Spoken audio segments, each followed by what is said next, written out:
Okay, today's daf we're going to learn is daf Yud Bet, Taanit Yud Bet. There's a sheet for today. I'll just tell you one thing. The sheet goes until a certain point, then it stops, and then there's a little bit at the end of about a different section. So just so you'll see, there's a little bit missing in the sheet that I just didn't manage to put in the charts. Okay, let's get started. Amar Rav Chisda. I just want to remind everyone again about the Zoom that starting from Friday morning, there will be no Zoom for a week and a bit.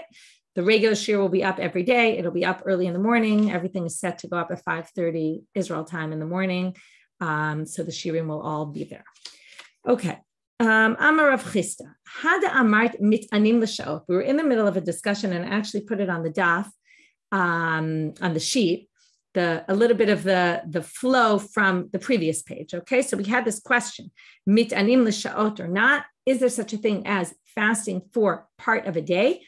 We're going to get a little better understanding today. What exactly does it mean part of a day? We saw this one case yesterday where you went to sleep, you were already fasting the day before, and then you didn't bother eating at night. And then, I was actually thinking of you, Leah, where you live, right? So you could imagine going to sleep before actually eating because it's so, right? The sun sets sometimes so late that you're already sleeping by the time the sun sets. And therefore, when you wake up the next morning, you're kind of already fasting. Maybe you want to say Anenu in the morning. Can you? So we had this question, can you do that or not? Is there such a thing as mitaneh l'shaot? And then we said in the end, we had the story of Mar Ukva who goes to the new city and they ask him questions. He doesn't know the answer. And then they tell him, in fact, mitanim l'shaot. So then we also had that you write mitanim l'shaot and you say the tefillah Anenu. So Amar Rav Chisda, at the very end, the last three words of Yud Aleph Amud Bet. Hada amart mitanim l'shaot. That means you can fast part day. Now we're going to say this doesn't make any sense at all, but bear with me. You can fast for part of a day as long as you don't eat until sunset. Okay, so that sounds a little weird. What does it mean to fast for part of the day and not eat until sunset? So Amarle Abaye, Ta'anit mal yatahi. What are you talking about? That's a full fast. If you fast for part of a day, but then don't eat till sunset, that basically means you fasted all day. So they say, Lo tzricha de'imlech imluche. Okay, so what does this mean? It's when you basically accidentally fast, okay? And then what does that mean? You basically, you start in the morning and you just don't manage to eat, okay? This happened to me yesterday. My son had to take us. We went to drive there. We left, okay, this is a little different because it didn't happen from the morning, but we left our house at about 4 o'clock to get there at 7. We had plenty of time. We had to drop one of our kids off somewhere and then So we start driving and basically traffic. We didn't bring any food with us because we were rushing out the door, like no food, nothing. And turns out it took us 3 full hours to get there. And then of course the text was delayed. And by the time we got back, it was like 6 hours later, we hadn't eaten. Okay. And we hadn't eaten since lunch, and it was like this accidental fast, which was funny because while I was in the car, I was preparing and I was thinking how starving I was and how I had no food. And we didn't have time really to just stop anywhere. So anyway, it's this idea of accidentally ending up fast, okay, which is this exact idea. So basically what happened, so it's a little different than me because it was different because I'd already eaten in the morning. But imagine this was in the morning. We left the house. We didn't eat anything. We get in the car and we go. And 6 hours later, we're still fasting. So if we then say, oh, you know what? We fasted this far. Let's just fast till the end of the day. That would be mitanim l'shaot. And now it's fascinating because what does it show? There's no significance to a fast without intending it really, right? This is what it's all about. So I basically end up with this accidental, I haven't fasted all these hours before, and later we're going to get to, in order for it to be a fast, you actually have to accept it upon yourself beforehand. So I didn't do that in this case. So can I say that now these last few hours of the day that I'm not going to eat from now until sunset, let's say it was, 8 in the morning, I left my house, 2 in the afternoon, right? I hadn't eaten. And then I said, oh, you know what? I've gone this far. Let me just fast until 4:30 when the sun sets. So if we had done that, right, that's what he's saying. That works as long as I fast till sunset. If I don't fast till sunset, it doesn't work. Okay, there is, right? So that's what he was explaining. But Amar Rav Chisda, another statement of Rav Chisda, Kol ta'anit shelo shak'a lav hachama lav shmei ta'anit. Any fast that the sun hasn't set, meaning I eat before sunset, is not a fast. Now, some people say, many people ask this question. That sounds like the exact same statement he said before. And in fact, Rabbanit has a different version that basically says that Rav Chisda is going according to his approach, where he says the following. In other words, he thinks that no fast is a fast unless you finish the day. And therefore, Taanit l'sha'ot is only going to work if you finish the day. Okay, so that they go hand in hand, and that's the best explanation. There's other explanations given, but that seems to be the best way to explain. Meiti. So now the Gemara asks a question. They're going to ask 3 questions on the statement of Rav Chisda. That a fast is, okay, let's just get it clear. A fast is not a fast if you don't do it until sunset. So first question from our Mishnah. Remember, we had all the Kohanim, we're working in the temple. And what do? Right? They basically fast. Sorry, we didn't have this yet. I'm very confused because I already recorded. Okay, this comes up in Daf Tevav. Okay, so I shouldn't confuse you and think that you didn't learn this, that you don't remember anything. So we're going to get to this, which is the people who work in the temple, the Kohanim, who are on what, right? That's their job that week to be in the temple. They fast, but they don't finish up the day. Okay, we'll see the difference between different people in the temple, different jobs of the Kohanim, but we'll get to that later. So the people on the Mishmar fast, but they don't finish the fast. They can't fast all day long because the concern is that they might be needed to do work in the temple and then they'll be stuck, right? And they're fasting and they're tired and they can't work. Some people say also their job is to eat the meat. The meat, remember, the meat spoils at a certain rate, not spoils. It becomes notar, becomes disqualified at a certain point. So they also need to eat. So there's 2 possible reasons. So they don't finish up their fast. So here you see, right? Let's say it's a public fast and you're working in the temple that week. So you don't finish your fast. So here you see, it's called a fast, but you don't finish it, right? You didn't fast till sunset. So how can Rav Chisda say it's not a fast? So the Gemara is going to answer. It's going to be the same answer they give for the next question, which is, he's just trying to show that he's not, as we saw yesterday, poresh min hatzibur. He's not trying to differentiate himself from the community. So if you're working in the temple, you're one of the Kohanim, what do? You start the day fasting to show that you're identifying with the people and what they're going through and the fact that we need a fast. The problem is you can't fast for whatever reason, whether we don't want you to get too tired, you won't be able to work, or we're worried that, you might need to eat the meat in the temple. So because of that, we basically say fast for a part of the day, but it's not actually a fast, okay? What does it mean it's not actually a fast? It means that you don't say the prayer of Anenu. That's the main relevance. Okay, you don't say the prayer of Anenu because you're not really fasting. You're just doing it for show. Okay, show in a good way, right? Sometimes we do things for show in a bad way, but show in a good way. Next, Tashma, Da'amar Rabbi Eliezer ben Tzadok. Okay, the background for this is that in the time of the temple, and there's a pasuk in Nehemiah that says this, that they did a lottery in order for people to volunteer things that were needed in the temple. So one of the things they needed a lot of in the temple was wood. So different families were in charge of bringing wood different times of the year. And when it was your turn to bring the wood, that would be a holiday for your family. Okay, I'll give you an example. I was talking to that I thought about that connects with this. I was talking to someone who's here for the year, and she said that every year on Hanukkah, their family does this big Hanukkah drive and they wrap all these gifts, and it's always like one of the highlights of her year. And I was thinking that's exactly this, right? Imagine it's your job to bring the wood to the temple. Right? Sometimes doing a volunteer project is something, it's a highlight of your year. It's an exciting thing to do. So imagine, right? If all the more so, right? A toy drive is one thing, and bringing wood to the temple is another thing. That's like a really exciting time for you when your family gets to bring the wood to the temple. So because of that, it becomes a holiday. Now, this family we're going to see, their job was to bring it on their turn.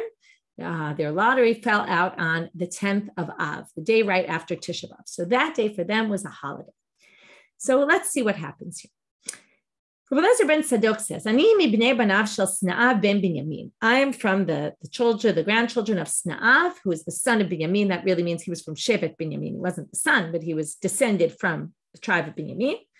And they were supposed to bring the wood on the 10th of Av. One year it came out, the Tisha B'Av fell on Shabbat. Now what happens when Tisha B'Av falls on Shabbat? You push it off a day to the 10th of Av. So now they have this conflict. Tisha B'Av falls on a day that's a holiday for their family. Now you would think, right, in our modern day eyes and what we know of Tisha B'Av, you'd say, obviously you're going to fast on Tisha B'Av. That's clearly more important than your family's holiday. But it's not the truth, okay? This is not the facts, which is fascinating. And I think if you understand this Megillat Taanit and all these days they instituted that you can't fast, they took them very, very seriously.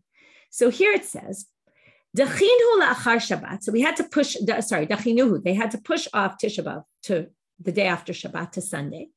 V'hit'aninu bo v'lo hishlimnuhu. We fasted part of Tisha B'Av, but we didn't fast the whole day. So what do you see here? It was considered a fast, even though they didn't finish their day. So now, what do they answer? Mipnei sheyom tov shelanuhu.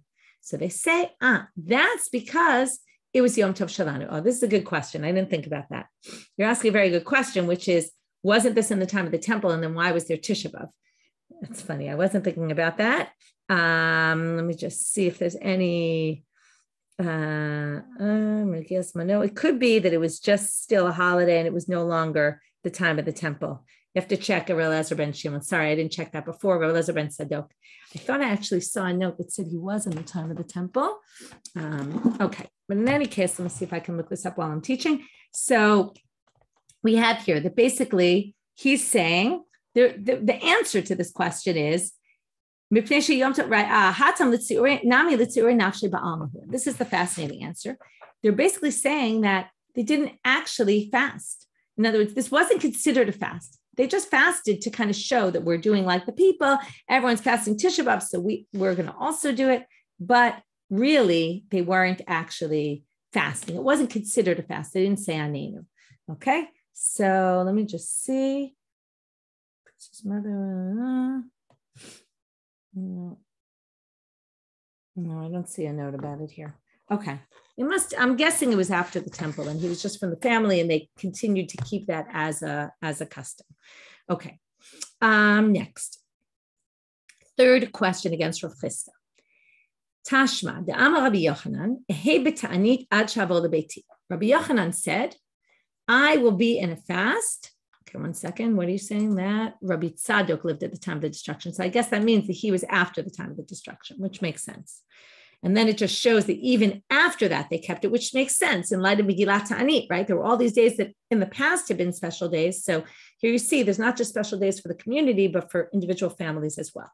So basically we see it was so important that they didn't even really fast on Tisha B'Av. It wasn't even considered a fast. Could you imagine? Like they couldn't say Anenu on Tisha B'Av. Okay. Next. Rabbi Yochanan says, I'm going to be fasting until I get home. Now, what does that show? That shows Taanit l'sha'ot. You're going to break your fast before you get home, and he calls it a Taanit before the sunset. Right? We're assuming you're just saying, I'm going to fast for the next few hours till I get home. So he says, Taanit ad shavo lebeiti, until I get home, and he calls it a Taanit. So it sounds like it's a fast. So that's our third and last question against Rav Chisda. How do we answer it? Hatam l'shemute nafshi mibein nasiyahu da'avid. This is a great line. Rabbi Yochanan didn't want to eat at the house of the Nasi. Okay, they invited him to eat. So what did he say? He took upon himself a fast for a few hours. And then he said, oh, sorry, but I accepted this vow upon myself. I'm fasting. But he didn't mean a ta'anit, like we call a ta'anit. He wouldn't say anenu on that day. He was just saying it was more like a vow that I won't eat for X number of hours. That's not a ta'anit. I mean, it's true, you're not eating. You call it a fast, but I'm fasting, right? But it's not a fast. It's not a halachic fast. So that's not a question, basically. Okay, it's very interesting, this idea of, oh, I'm fasting, I can't eat. We're going to see this again later in the daf. Marshall, so if you ever don't want to eat in someone's house, you could just say, oh, I accepted upon myself a fast. Sorry, I can't eat. Amar Shmuel, kol ta'anit shelo kibel alav miba'od yom lav shmei ta'anit. Any fast that you don't accept from the day before, okay, you have to accept the day before, is not a fast. That's Shmuel. V'yativ mai. So then what if you do? Let's say I wake up in the morning and I decide I'm going to fast. Is it meaningful? Or according to Shmuel, it sounds like it's not. So my Amal Rabba Bar Shila Dami Lemapucha Demal Yazika. It's like bellows that are full of air. Okay, nothing. It's like you did nothing basically. Okay, it's useless. Emat Mekabedle. So when do you have to accept it upon yourself? Rav Amar b'mincha u'Shmuel Amar b'tfilah mincha. There's a debate. It sounds to you the same, right? Mincha or tfilat mincha. Is it mincha, tfilat mincha? So mincha often in the Gemara is used as a reference of time, not the prayer itself, but sometime in the afternoon. And in fact, we're going to see later from Rav, he doesn't even think it has to be the afternoon before. It could be really any time. Shmuel says it has to be mincha the day before. We talked about this yesterday, that in the prayers, right, in a siddur, it has this Kabbalah, this text, and you can look at it and see if it matches what we're going to see later, which is this text that says, I'm accepting upon myself a Taanit Yachid. Okay, I'm accepting upon myself to fast. Right now, we don't have any language. It's just accepted in your davening.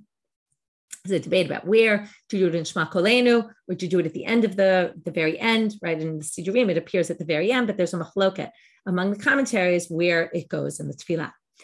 Amar Rav Yosef, Kavatei de Shmuel mistabra. Rav Yosef says, I can prove, I think that Shmuel's right. You'll see whether you're convinced or not. It's a little bit of a hard proof.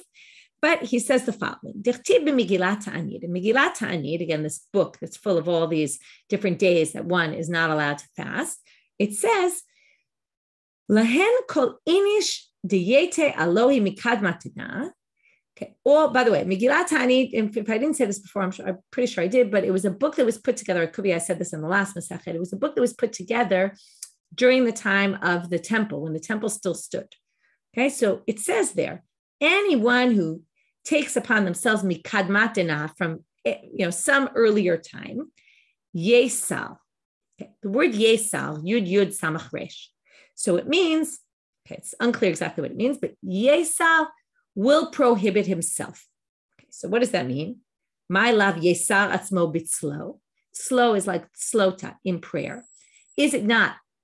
If I took it upon myself the way he understands this, okay, again, like I said, it's not so clear. This is the way I understand it. But if I took it upon myself from before, then yesal means I will prohibit myself to fast. Okay, I didn't explain. What it's really talking about is if I took upon myself way back when to fast, and it turned on certain days, let's say in the beginning of the year, I say I'm going to fast on every Monday, the first Monday of every month or something like that.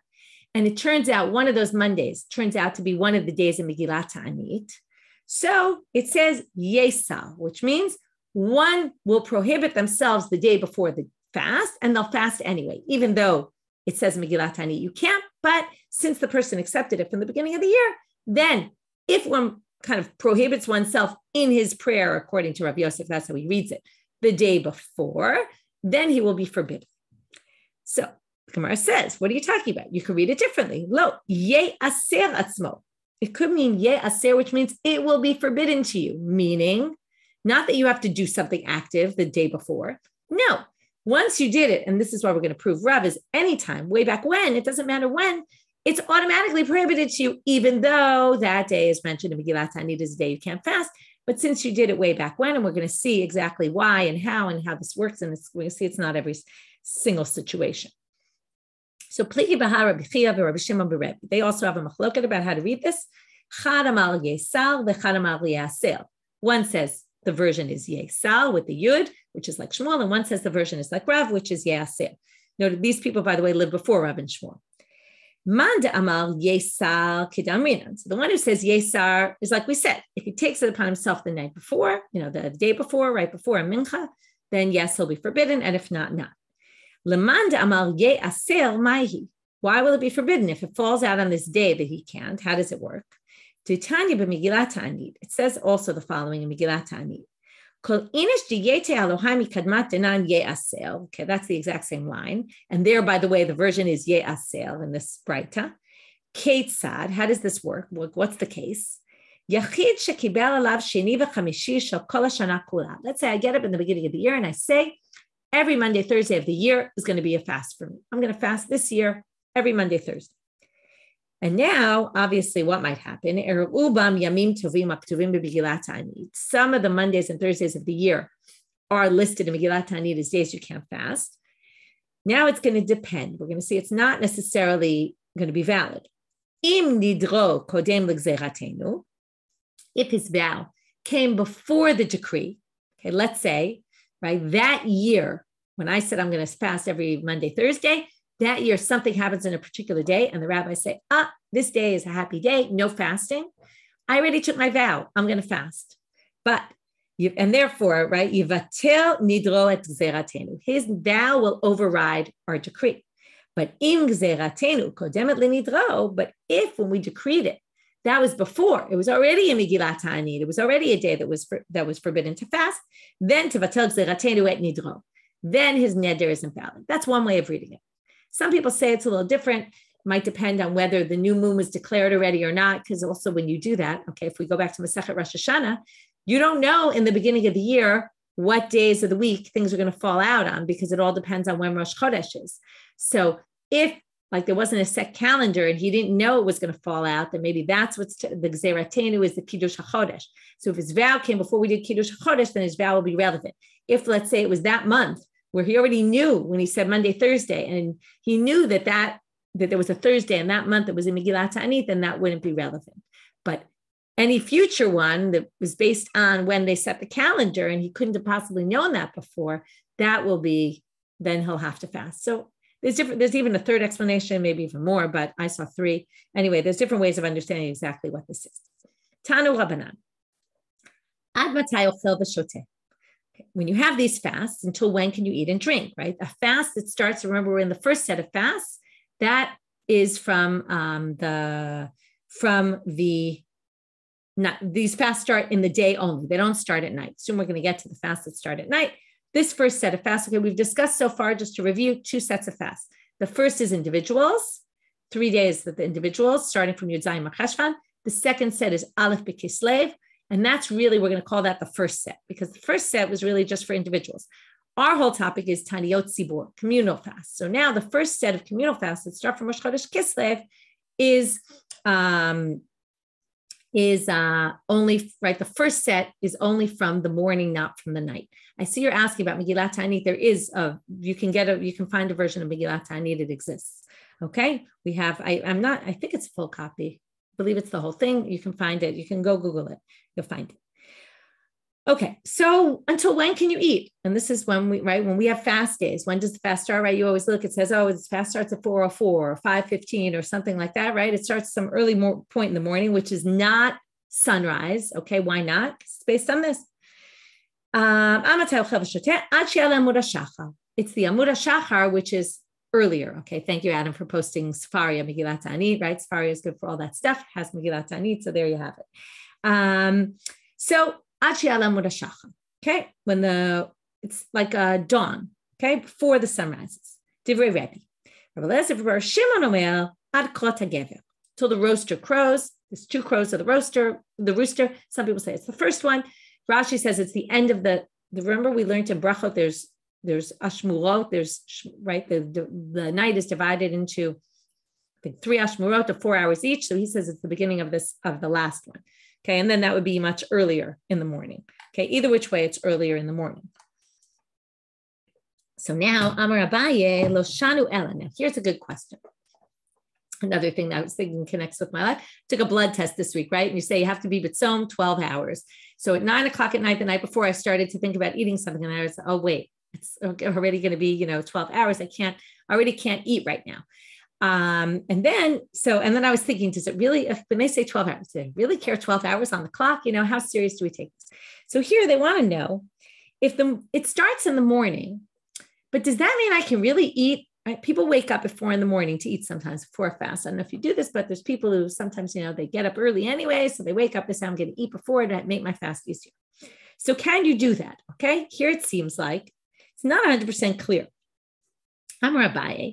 I mean, people, you can do it. And some people, I heard something halachically that as long as when you go to sleep at night, you have in mind you're going to eat in the morning, it's fine. But if you go to sleep not planning to eat and then you wake up, that maybe it's an issue.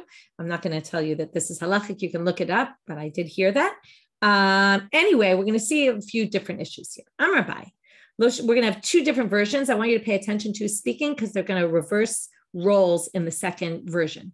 Okay, so here comes Abaye, and he says, I'm going to limit this halacha. When it says it only starts in the morning, the early morning hours, it's only if you didn't finish your meal. So what it means is, right, if you go back to my fasting before my blood test, maybe they would say, look, if you're still eating a meal, I mean, you wouldn't say this for blood test, but I'm thinking, right, if you're still eating your meal, you can continue to eat until whatever time you want the night before, right? As long as it's not before dawn. I don't know who's eating a meal in the middle of the night, but right. So assuming your night meal, you can extend it as long as you want, as long as you're still eating. Once you finish eating, that's it. Now your fast starts, right? They obviously didn't snack as much as we do in those days. Rava says, wait, it says here, Gamar va'amad harei ze ochel. So Rava says, it says in a Braita, if you finished and you got up from your meal, you could still continue to eat. right? And it's presumably it means gamar, means you said birkat hamazon, you benched, you're finished, you finished your meal, you got up from the table, you can still eat. So how do you say that as soon as you're done eating, you can't eat anymore? So the answer, hatam kishalo silek. Okay, there's this whole thing, we talked about this in Psachim a lot, about l'saleket hashulchan, to take the table off. In those days, the table was their meal, basically, right? They ate at these little individual tables, and removing the table was like we have clearing off the table. Once you clear off the table, it's too late. When it said, kamar v'amad, that's if your table's still there. But if they already took the table away, then you can't. And basically, that's what they're saying is the same as Abai, no question. Ikad Amri, the second version is that it wasn't Abai who said who limited the halacha and Rava who questioned it. It's the exact reverse. But Rava is going to say it differently than what Abai said. Amar Rava lo shanu ela keshelo yashen, aval yashen in ochel. He says it all is a matter of when you went to sleep. As soon as you go to sleep, till you go to bed, you can eat all you want. As soon as you go to sleep, that's it. You can't eat anymore. Abai says, but wait, the following source says, Yashan v'amad hareze ochel. I have a source that says you went to sleep and you got up, you can eat. So here, it's a total twist because the Abai seems to say you can eat as long as you want here. So they answer, there's two different types of sleep, which we've seen this before. And in fact, the same funny line comes up almost every time we see this. There's a difference between drifting, right? Dozing and sleeping or napping. It's sleep. Someone who naps can wake up and continue to eat. But if you go into a deep sleep, then you can't. So, what is a light sleep? Rav Ashi says, nim velo nim, tir velo tir, right? It's like you're sleeping, but not sleeping. You're awake, but you're not really awake. How do we know what that would be? Here's your test. You call in any answers, okay, right? We all know this. There's people who, you're talking to someone and then a second later they're asleep and then you say hello and then, they kind of hear you. You ask them some difficult question or her some difficult question, they can't really answer you. But as soon as you remind them, we were just having a conversation about this, they all of a sudden remember and then they're back in. That's someone who's dozing. But if they can't recollect, even after you remind them what you were talking about, then it's a problem. So that's the difference between, right, whether you can continue eating after you've fallen asleep. If you've dozed, you can continue to eat until the morning, again, until those hours, whatever they are, right, machloket, or, right, but if you fall into a deep sleep, then you can't. Again, this is different from what we do, where we do wake up in the morning for fast. So, how we get to halacha l'maaseh, you can go figure that out. Amarav kahana amar yachid shekibel alav ta'anit.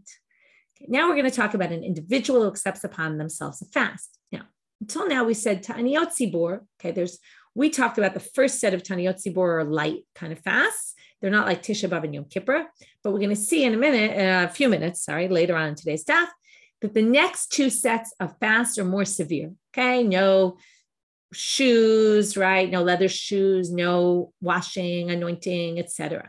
So now they say, what about an individual? When an individual accepts a fast, which is what we were talking about before, like Shmuel was saying, you have to accept it before and take it upon yourself, etc. It says, Yachid shekibel alav ta'anit, asur b'ni'ilat sandal. Oh, by the way, I forgot to mention this, and we're going to get to this pasuk later, but there's a pasuk in Yoel, okay, which is going to come up on this stuff, which is kadshu tzom, sanctify the fast, kir'u atzara, call yourselves an atzara, like a day of stopping, or we'll see how they translate it later. Isfuz kenim kol yoshvei haaretz beit Hashem Elokechem, gather everyone together, all the kenim, the elders, v'zaku el Hashem, and call out to God. From here they learn kadshu tzom. You have to sanctify it. In order for something to be called a fast, when it's not normally a fast day, has to be sanctified. So that's where Shmuel gets this idea. Some people think that's where he gets his idea that it has to be, you declare it the day before. So now the Gemara is going to say, if you accept a ta'anit, an individual fast, and you don't specify what kind of fast, what kind of level of severity. So they say, since we're not sure, and maybe you meant to accept upon yourself with the severity of the public fast, or the more severe type, asur b'ni'ilat sandal, chayshinan shema ta'anit tzibor kibel alav. Okay, you can't put on leather shoes because we're worried that maybe you really accepted upon yourself a full-fledged severe fast. So how should you do it to avoid that? You should say the following. If you say tomorrow, it's going to be for me, an individual fast, then it'll be clear you meant not the severe type. So I see you're asking, Adam, about sanctifying Shabbat. So yeah, what is L'Kadesh Yom Shabbat, right? Zachor Yom Shabbat L'Kadsho. We do it by Kiddush, words, right? Words we use to sanctify. So that's I'm glad you asked that because it made me think of the connection.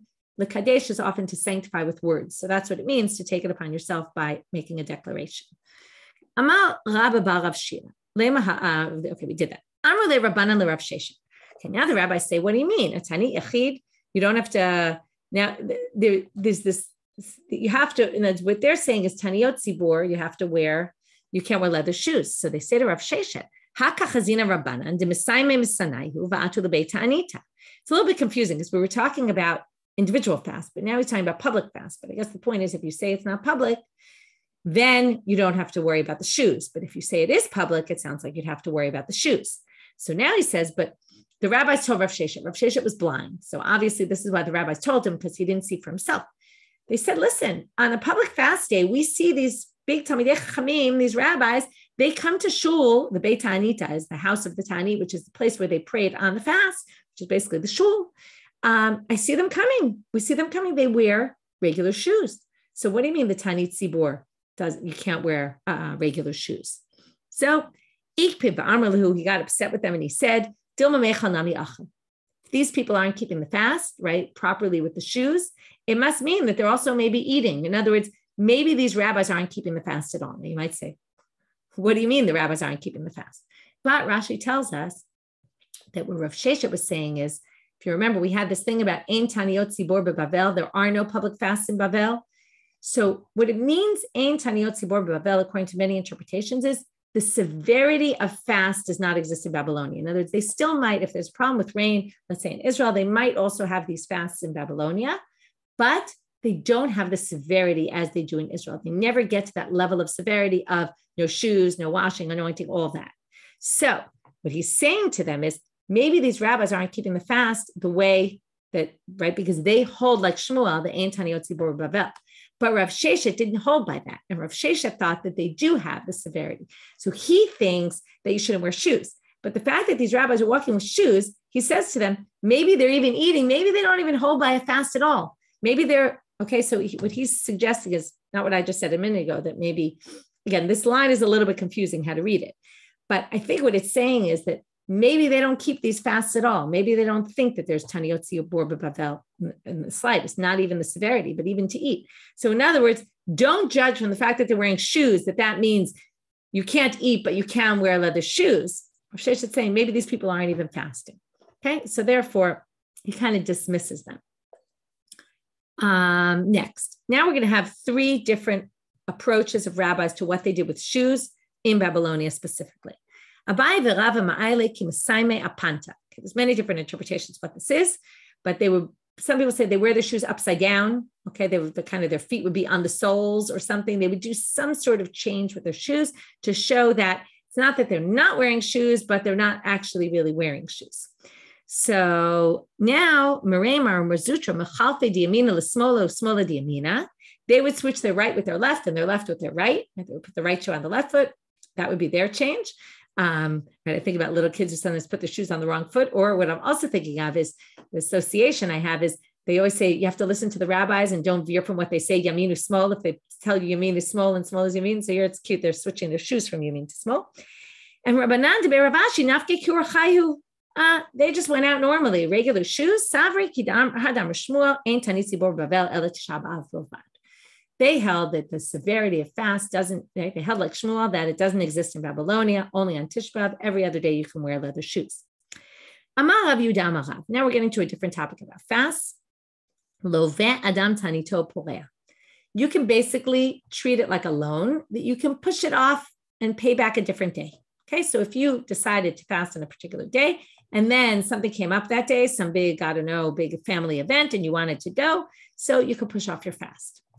So this is what Rav Yehuda said in the name of Rav. Remember, he learned by Rav. Rav died. He went to learn by Shmuel. So often the same line comes in, which says, when I said this to Shmuel, he said to me, Amar li, what are you talking about? He took on a neder.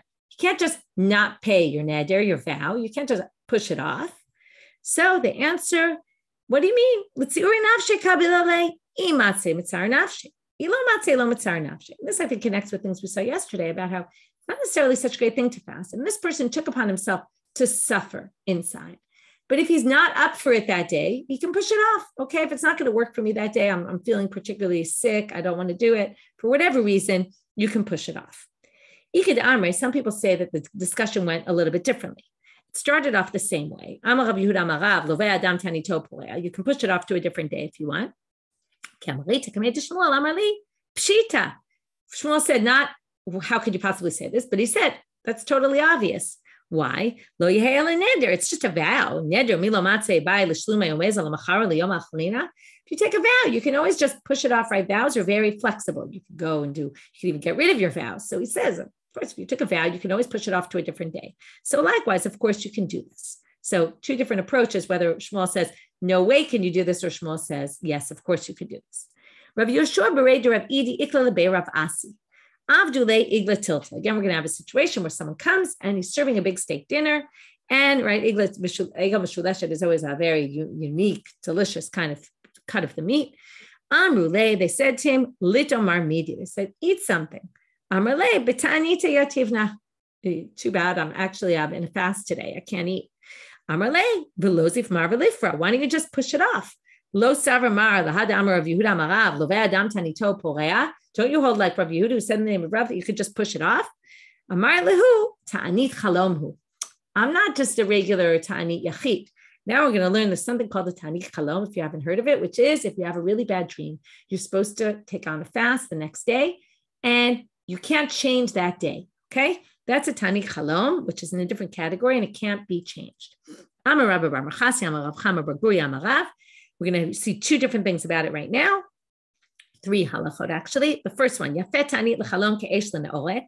Okay, ta'anit is to a dream the way fire is to straw, right? It basically destroys it. So the ta'anit chalom basically is a good way to destroy the bad dream, to make sure it doesn't come true. Amar Rav Chisda, ubo bayom. Rav Chisda says, as long as you fast that day, okay, you don't push it off. Amar Rav Yosef, afilu b'Shabbat. He says you can even do this on Shabbat. So then they say, my takante, that's really, you're not supposed to fast on Shabbat. So if you have to do this ta'anit chalom on Shabbat, you have to somehow rectify the situation that you ended up not eating on Shabbat. How do you do it? It's kind of ironic. Leitiv ta'anita l'ta'anita. Okay, you basically have to fast an additional day to make up for the fact that you didn't eat on Shabbat, and this ta'anit happened on Shabbat. So you have to take on another fast in order to rectify the fact that you didn't eat that Shabbat. Okay, with that, we're going to start our new Mishnah. So now we're up to set number 3 that we've seen, but really set number 2 of public fast. Because again, the first set was individuals. Second set we started with, which is really, we're going to now call the first set of fast, 3 days starting from Rosh Chodesh Kislev of public fast, light kind of fast, not severe.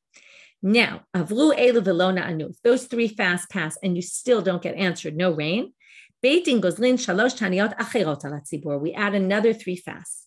Ochlim v'shotim ba'od yom. Okay, you eat and drink only from the night, right from before sunset. Fast starts at night.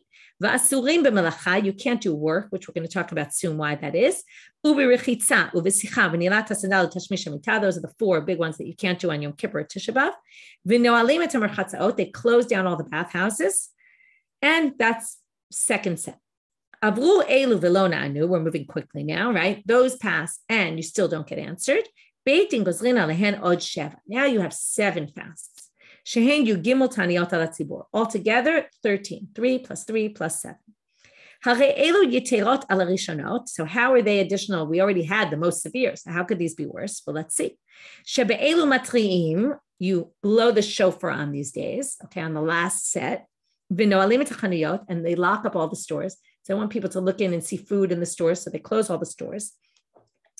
B'sheni, although with one little caveat, b'sheni matinim chashecha, they want people to be able to buy food before the end of the fast. So they open the doors slightly of the stores before sunset. And b'chamishi mutarim mipnei kvod Shabbat. On Thursdays, they're allowed, and we'll see exactly what they're allowed. That's going to be a discussion in the Gemara later. In order to respect Shabbat, people usually went to the shuk on Thursdays to buy their food for Shabbat. Avru elu velona anu mimatim. Okay, what if these fasts pass? That's it. No more fasts anymore. But We institute all sorts of things. The first one is very strange. Mima'atim b'masav matan. We limit our business dealings, okay?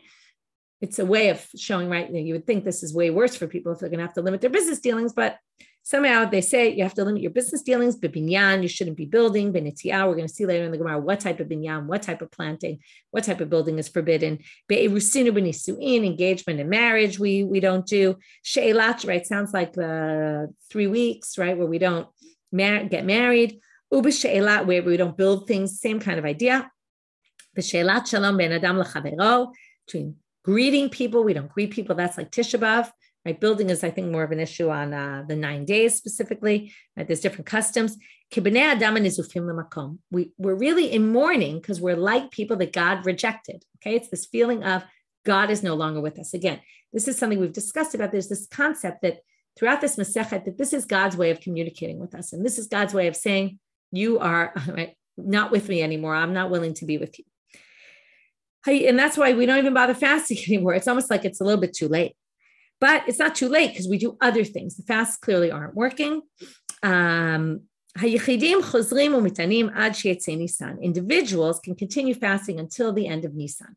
Once Nisan is over, we don't want to ask for rain anymore because Yatsa Nisan v'yarduk shamim siman klala. If it rains, then it's a curse, as we see from Sefer Shmuel, Shenemar, Halok tzir chitim hayom. When the people ask for a king, one of the things Shmuel says is, God's saying, I'm going to make it rain now in the wrong season. And you're going to see that it's like this idea that you ask for a king in the wrong time, right? You shouldn't be doing this. That's the way the rain is. The rain is a curse in the wrong time. Bishlemak kulu. So now the Gemara starts. All those things I understand. Ibu tanu, all those things are enjoyable activities. We understand why you can't do them on a fast. But who likes to work? Work is a burden. Who wants to be working? That should be, it's like a bracha that you don't have to work that day. So I'm Rav Chisda, I'm Rav Yirmiyah bar Abba, I'm Al-Kha. By the way, Rav Yirmiyah appears as Rav here. We had this whole discussion yesterday after class about, is it Rabbi Yirmiyah? As I said, he was from Eretz Yisrael, but really Rav Yirmiyah bar Abba was from Babel. A bit of a question about that. Here he appears Rav, not Rabbi.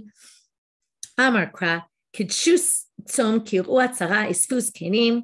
This is the pasuk I quoted before from Yoel. Ke'atzeret. Ma'atzeret.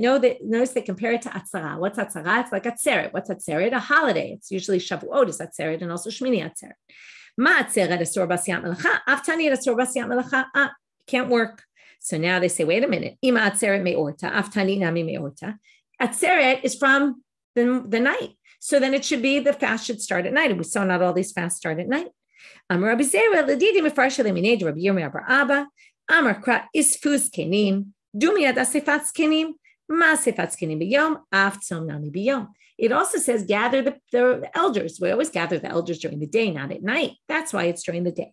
So then they say, but normally they would gather them at noon. So why don't we do it at noon? So I'm Rav Shisha, this supports Rav Huna. He held that when you gather people, you gather them first thing in the morning, not at noontime. So that must prove it, because if we're learning it from there and we start our fast in the morning, it must be that they gathered the elders in general in the morning. So now they say, so Hechiavde, how do we do this? Amar Abaye. Now that what they're really asking is, what is your day supposed to look like? Right? This is a good question. If you're not working, so what are you doing on this day? It's always a question. You always feel weird on a fast day. Like we often go to work and we do things right. Like what's your day supposed to look like? So if we're in these severe fasts, this is the way your day should look. Mitzapra apalga dioma. It's very fascinating. Ma'ininam b'mile demata. First, you check out what's going on in the city. You check out the authorities, how they're behaving. Is there corruption? Is there, right? What's happening? Right? It's like checking your mezuzahs. What is checking your mezuzahs? It's indicative of there's something wrong in the house. Okay, maybe the zuzahs are just like an indicator of it.